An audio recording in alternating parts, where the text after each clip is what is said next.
જય શ્રી રામ. વિશ્વ હિન્દુ પરિષદમાં મારી જે જવાબદારી છે એ પ્રાંત પ્રચાર પ્રસાર પ્રમુખની છે. વિશેષ આજે ટીવીમાં અને બધી જગ્યાએ ઓડિયો વિઝ્યુઅલમાં કાર્યક્રમ યોજાતા હોય, ઉમેશભાઈનો ફોન આવ્યો કે વડતાલ મંદિરમાં પ્રોગ્રામ છે, એટલે મેં કહ્યું કે જવું તો વડતાલ જ પડે. એનું વિશેષ કારણ છે. મિત્રો, આજે જે વાત થઈ રહી છે અહીંયા ગાડી કે ઉપર માનનીય પ્રધાનમંત્રી નરેન્દ્રભાઈ મોદી છે, ગુજરાતમાં ભારતીય જનતા પાર્ટીનું શાસન છે, જે રામ ભક્તોનું શાસન છે. પણ જ્યારે કટોકટીનો કાળ હતો, જ્યારે કેન્દ્રમાં એક એવી સરકાર હતી કે જ્યાં રામ મંદિર ઈચ્છિત નથી, એ સમયમાં વિશ્વ હિન્દુ પરિષદને જ્યારે કોઈ પણ પ્રકારના પ્રોગ્રામ કરવા હોય ત્યારે એ પરિસ્થિતિમાં વિશ્વ હિન્દુ પરિષદનો ગુજરાતમાં કોઈ હાથ ઝાલ્યો હોય તો આ વડતાલનું મંદિર છે.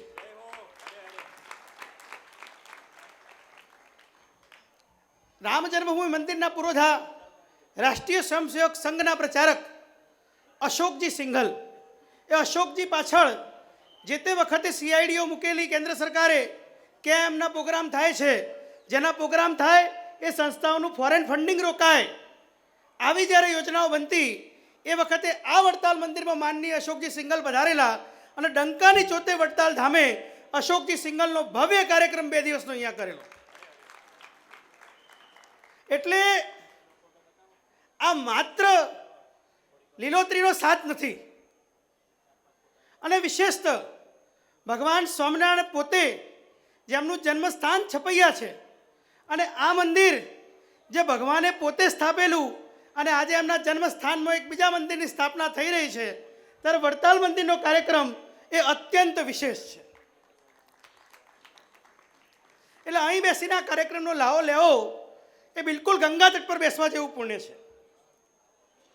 વાત કરીએ તો કહેવાય છે, તમે એક સૂત્ર જોયું હશે, રામો વિગ્રહવાન ધર્મ સાધુ સત્ય પરાક્રમ રાજા સર્વસ્ય લોકસ્ય દેવાનામ માધવાની. આ શ્લોક એ અરણ્ય કાંડમાં મારીચ એ રાવણને કહે છે. તમે સુબાહુ મારીચ, એમાં સુબાહુનો વધ થાય ને મારીચ નાસી જાય, એટલે મારીચ તપ કરતો હોય છે, રાવણ બોલાવા આવે ત્યારે કહે છે કે રામો વિગ્રહવાન ધર્મ, રામ ધર્મના મૂર્તિમંત સ્વરૂપ છે. કેમ રામ ધર્મના મૂર્તિમંત સ્વરૂપ છે? કે રામ એ પૂજા ઉપાસના કરતાં પણ એમનું જે જીવન છે, એનું જે આચરણ છે, કે આજે આપણે જોઈએ કે પારિવારિક પ્રશ્નો સર્જાતા હોય ત્યાં એ રામ કે જે પિતાની આજ્ઞાને શિરોમાન્ય ધરી અને વનવાસ લે, એ રામ જે પોતાના ભાઈ લક્ષ્મણને સદાય પોતાની સાથે રાખે, એ રામ કે આજે આપણે પેલા લેબર કમિશનરને એમ્પ્લોયના ઝઘડા જોતા હોય ત્યારે એ રામ કે જે પેલા કેવટને ગળે લગાવે અને કેવટે ગંગા પાર કરાવી અને એને ભવસાગર પાર કરાવે, એટલે એવો માલિક કે જેણે સેવા આપી એનું જીવનનું બધું ધ્યાન રાખે, એ રામ કે જે વાનરો રીછો આ પ્રકૃતિ સાથે પ્રેમ કરે, એ રામ કે જે દરિયા કિનારે પહેલાં વિનંતી કરે અને સમયને અનુરૂપ જ્યારે દરિયો જગ્યા ના આપે ત્યારે ધનુષ ધારણ કરે કે જલ્દી જડ માનત નહીં બીત ગયે દિન 3 બોલે રામ સકોપ કપ લક્ષ્મણ અબ ભય બિન હોય ન પ્રીત. એટલે કેમનું ટ્રીટ કરવું એ શિક્ષણ આપતા રામ. આજે દેશપ્રેમની વાત આવે ત્યારે લંકામાં લક્ષ્મણ કહે કે આ સુવર્ણની લંકા છે, ને ભગવાન કહે અપી સ્વર્ણમય લંકાના રોચતે લક્ષ્મણ જનની જન્મભૂમિશ્ચ સ્વર્ગાધિકારી હસી. આ ભગવાન રામ એટલે જીવનના પ્રત્યેક દર્શનમાં જે રામો વિગ્રહવાન ધર્મ ભગવાનને આદર્શ મૂકીને ચાલે છે, એનું જીવન સફળ છે. એવા મર્યાદા પુરુષોત્તમ ભગવાનની એમની જન્મભૂમિ પર આજે પુનઃ પ્રતિષ્ઠા થઈ રહી છે. ભગવાન જ્યારે પોતાનો અવતાર પૂર્ણ કર્યો ત્યારે એ સ્થાન ઉપર કુશ, રામના પુત્ર કુશે અયોધ્યા અને અવધની જનતાની લાગણીને માન આપી અને પ્રથમ મંદિર બંધાયું. આ મંદિર અત્યારે આપણે જે 2024માં બેઠા છીએ, આ ઈસુની સદીના 100 વર્ષ પહેલાં શકારી રાજા વિક્રમાદિત્ય જે ઉજ્જૈનના રાજા હતા, આ વિક્રમાદિત્યએ ત્યાં પુનઃ ભવ્ય મંદિર બનાવ્યું જે કાલિદાસના તમામ વર્ણનોમાં વર્ણવિત છે. ત્યાંથી આપણે આગળ વધીએ છીએ કે જે કાલિદાસે વર્ણન કર્યું એના પછી આપ જાણો છો, અને અહીં તો આ ગૂગલની જનતા છે, મારા બોલ્યા પછી તરત ગૂગલ પર ચેક કરશે તો તમે જોશો કે 1526માં બાબર જ્યારે ભારત આવ્યો ત્યારે 1527માં બયાનાના યુદ્ધમાં એની હાર થઈ. આ બયાનાના યુદ્ધમાં રાણા સાંગાએ એને હરાયો અને બયાનાથી જ્યારે પાછો આવ્યો અયોધ્યા તરફ, ત્યારે અયોધ્યામાં બાબા શ્યામાનંદ હતા અને આ શ્યામાનંદે એક જલાલ શાહ નામના વિદર્ભીને આશ્રય આપ્યો હતો. એ ખોટું નસલનું કૂતરું હતું અને આ જલાલ શાહે બાબરને કીધું કે આ હિન્દુઓની તપોભૂમિ છે, જો તમે રાણા સાંગા સામે જીતો તો અહીંયા ભવ્ય એક તમે મસ્જિદ બનાવો અને આ મંદિરનો ધ્વંસ કરો. 1527માં બયાનાના યુદ્ધના 2 મહિના પછી ખાંડવાનું યુદ્ધ થયું અને જેમાં બાબર જીત્યો. ત્યારબાદ બાબરની આજ્ઞાથી એના સેનાપતિ મીર બાકીએ, બાબરના સેનાપતિ મીર બાકીએ આ મંદિર ધ્વસ્ત કરવા માટેનું બીડું ઝડપ્યું. તમને મિત્રો આશ્ચર્ય થશે કે જ્યારે મીર બાકીએ બીડું ઝડપ્યું ત્યારે અવધ પ્રદેશમાં ભીટીમાં મહેતાબસિંહ રાજા હતા. આ મહેતાબસિંહે 15 દિવસ સુધી મહેતાબસિંહ, સંગ્રામસિંહ, આજુબાજુના તમામ રાજવીઓ ભેગા થઈ 15 દિવસ સુધી એ મંદિરની દિવાલો ન તૂટવા દીધી. તેઓ હતા એટલા તમામ ક્ષત્રિયો સહિત થયા. પરિસ્થિતિ એવી સર્જાઈ કે આ પત્યું ત્યાં જેટલા પંડિતો હતા, જે પૂજારી હતા, કે જેનું કાર્ય યુદ્ધ સાથે નથી, એના નેતૃત્વમાં દેવીદાન પાંડેએ યુદ્ધ કર્યું. અંતે નિર્ણય એવો થયો કે માત્ર એક સ્ટ્રક્ચર બનાવવું, જેમાં પૂજાની પરિક્રમાની મંજૂરી આપવી, જેમાં મિનારા નહીં હોય, જેમાં વજુ માટે હોજ નહીં હોય, એટલે હિન્દુઓ પણ પૂજા કરી શકે પણ બહારથી ન આવી શકે, એટલે પૂજા તેઓ સતત ચાલુ રહી. સમય અવધિ હું પૂરા ઇતિહાસમાં નથી જતો, પણ એના પછી આજે મહિલાઓની ભાગીદારીની વાત કરીએ તો જયરાજ કુમારીએ યુદ્ધ કર્યું. અંગ્રેજ ગેજેટમાં હેમિલ્ટને લખ્યું કે એ વખતે હનુમાનગઢીથી સંતોએ યુદ્ધ કર્યું. બાબા વૈષ્ણવદાસે ચીપિયાધારી સાધુઓને એકત્ર કરી અને મહાયુદ્ધ કર્યું અને આ જ ધર્મ સ્થળ પ્રાપ્તિ માટે હિન્દુઓએ સતત સંઘર્ષ કર્યો. મિત્રો, જ્યારે મીર બાકીએ જન્મસ્થળ તોડ્યું એના પહેલાં હિન્દુઓ ત્યાં પૂજા કરતા હતા. જન્મસ્થળ તોડ્યા પછી આ ઢાંચો બન્યો તો ઢાંચા પર પણ હિન્દુઓ પૂજા કરતા રહ્યા.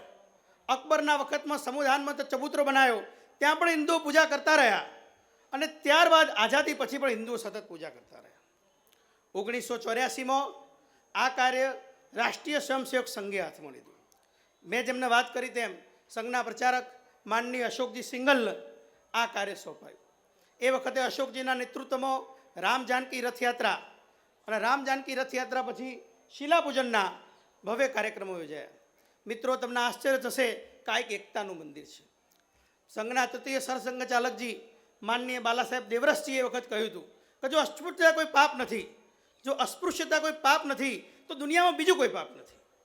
અને એ વાતને ધ્યાને લઈ તમામ સંતોની સહમતિથી 1989માં અનુસૂચિત જાતિના બંધુ, કે રામે તો શબરીના બોર ખાધા, એ અનુસૂચિત જાતિના બંધુ કામેશ્વર ચોપાલના હાથે એ મંદિરની પહેલી ઈંટ મુકાઈ.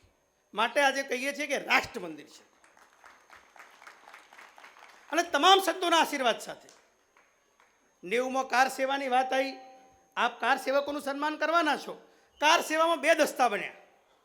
એક એવો કે જે કાર સેવા માટે સંસારિક દસ્તો, અને બીજું એક જૂથ જેને આપણે બલિદાની દસ્તા તરીકે ઓળખ્યું, કે જે બલિદાન કરશે પણ કાર સેવા પૂર્ણ કરશે. 90માં મુલાયમસિંહ યાદવે કહ્યું કે યહાં પરિંદા ભી પર નહીં માર સકતા. એણે કહ્યું મિલે મુલાયમ કાશી રામ, હવા મેં ઉડ ગઈ જય શ્રી રામ. પણ એના આગલા દિવસે અશોકજીનું નિવેદન આવ્યું, કોઈ પણ કારમાં કાર સેવા થશે, અને કાર સેવા થઈ.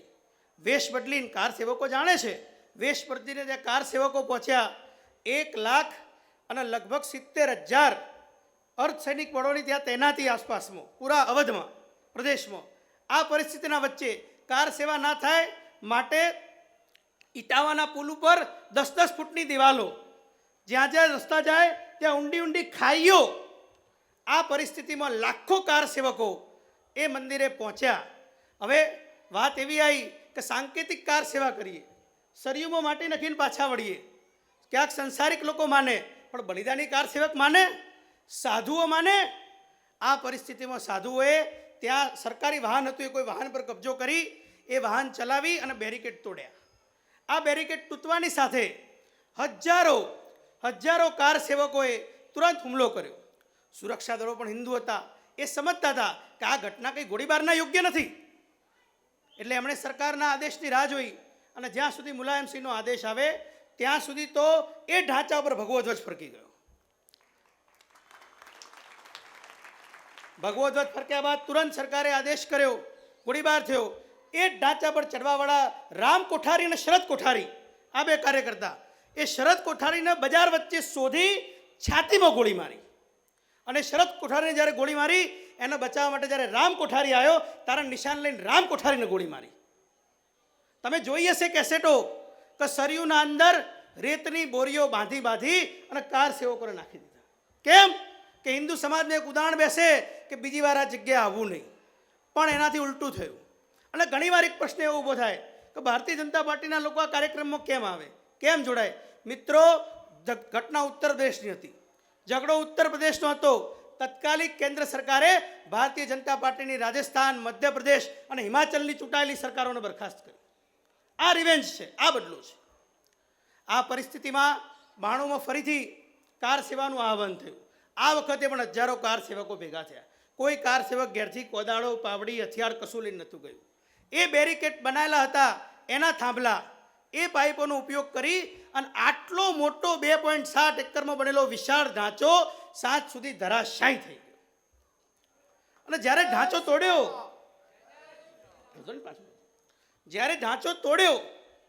અને આ જ્યારે ઢાંચો તૂટ્યો એના પછી એક લાંબી કાનૂની લડાઈ. ઘણા લોકો કહે છે કે હિન્દુ સમાજ એકતાનો પ્રયત્ન નથી કરતો. 92 પછી પૂજ્ય સંતો અને મુસ્લિમ પ્રતિનિધિઓ વચ્ચે મિટિંગ થઈ.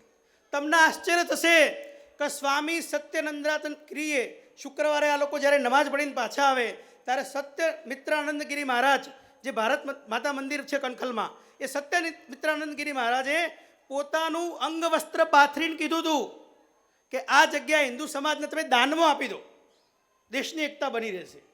પણ આ વાત પણ સ્વીકારાઈ નહીં. એના પછી કાનૂની લડાઈ આપ જાણો છો. ખૂબ ટૂંકા સમયમાં પૂરો કરવા પ્રયત્ન કરીશ. એના પછીની કાનૂની લડાઈ આપ જાણો છો. હાઈકોર્ટના અંદર તમામ તથ્યો રજૂ થયા, ઐતિહાસિક ગ્રંથો રજૂ થયા, પુરાતત્વ ખાતું. ઘણીવાર આપણે કહીએ મંદિર એ શ્રદ્ધાનું કેન્દ્ર. કેમ મંદિર એ શ્રદ્ધાનું કેન્દ્ર છે? અનેક મહાનુભાવો છે, ખૂબ ટૂંકમાં વાત પૂરી કરીશ. ઊભો તો ત્યારે એક નામ મળ્યું યાદ કરવા જેવું, નિલેશભાઈ દવે પેટલાદના. એ પણ કાર સેવામાં શહીદ થયેલા, એમને પણ ભાવપૂર્ણ અંજલિ. હવે આપણે જે વાત કરતા હતા કે 92માં ઢાંચો ધ્વસ્ત થયો, એના પછી હિન્દુ સમાજે કેટલાય પ્રયત્નો કર્યા.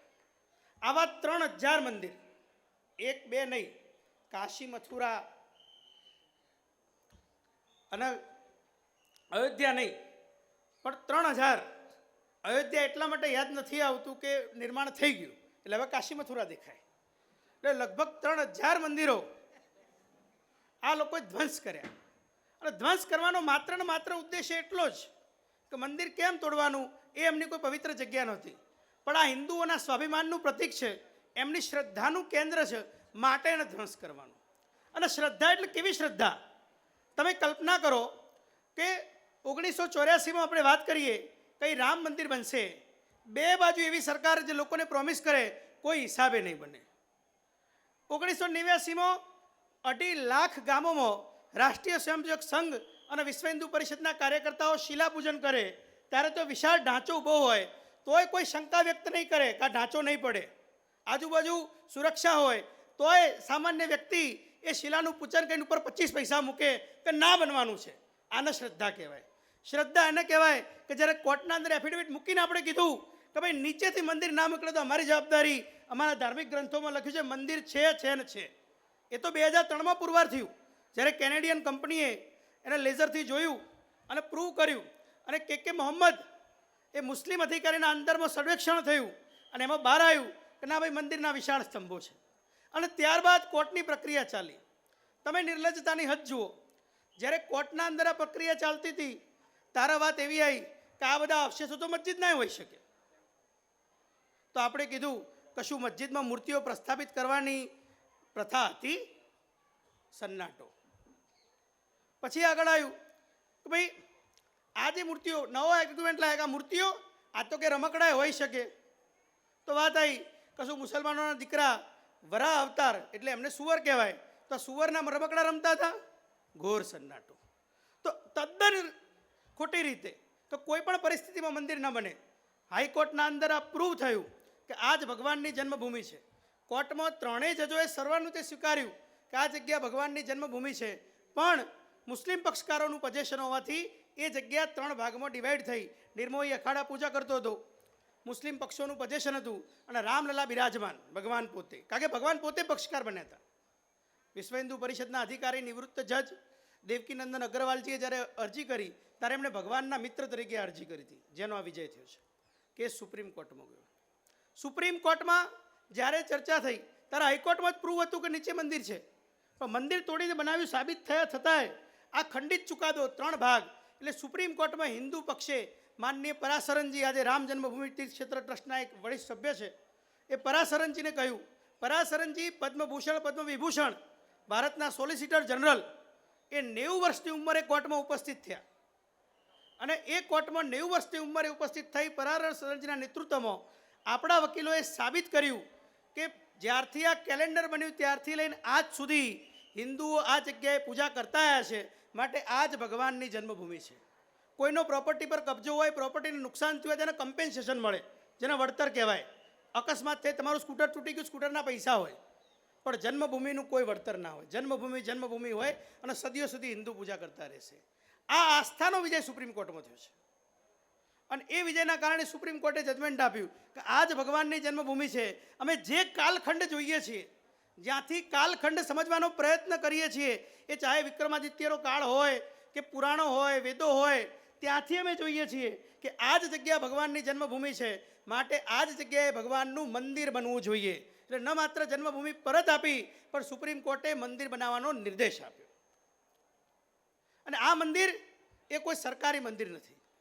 જે રીતે સરદાર વલ્લભભાઈ પટેલે સોમનાથ મંદિરની સ્થાપના વખતે જ્યારે પ્રશ્ન ઉપસ્થિત થયો કે સાંપ્રદાયિક તણાવ થાય, ન કરાય, અને મહાત્મા ગાંધીએ સલાહ આપી કે સોમનાથ મંદિર લોકફાળાથી કરાય, એ જ સલાહની દ્રષ્ટિએ આજે રાષ્ટ્રીય સ્વયંસેવક સંઘ, વિશ્વ હિન્દુ પરિષદ, સમવૈચારિક સંગઠનોના લોકોએ ગામે ગામ ફરી 10 રૂપિયાની પાવતી, હું બહુ ટૂંકમાં કહું, મારી જવાબદારી ઉમરેઠ જવાની હતી. ઉમરેઠમાં જો કોઈ હોય તેમને ખબર છે, ફાટકના જોડે એક વિસ્તાર છે, ત્યાં ઝાડુ બનાવવાળા લોકો રહે છે, જે કચરો વાળવા માટે વપરાય ઝાડુ. આ ઝાડુ બનાવતા લોકોના ત્યાં અમે જ્યારે ગયા અને મેં એનું ઘર જોયું, ઉપર કશું પહેર્યું નહોતું, નીચે લુંગી પહેરી હતી. એ વ્યક્તિ ઝાડુ બનાવે છે, અને મેં કીધું ભાઈ આવી રીતે રામ મંદિરનું નિર્માણ કાર્ય થઈ રહ્યું છે, અમે રામ જન્મભૂમિ તીર્થ ક્ષેત્રના પ્રતિનિધિ છીએ, તો મારી વિનંતી છે કે તમે 50 રૂપિયા આપો. એ વ્યક્તિ કંઈ ના બોલ્યો. આમ મારા સામે જોતો એટલે મારા મનમાં વિચાર આવ્યો કે આ વધારે હું બોલ્યો લાગુ છું.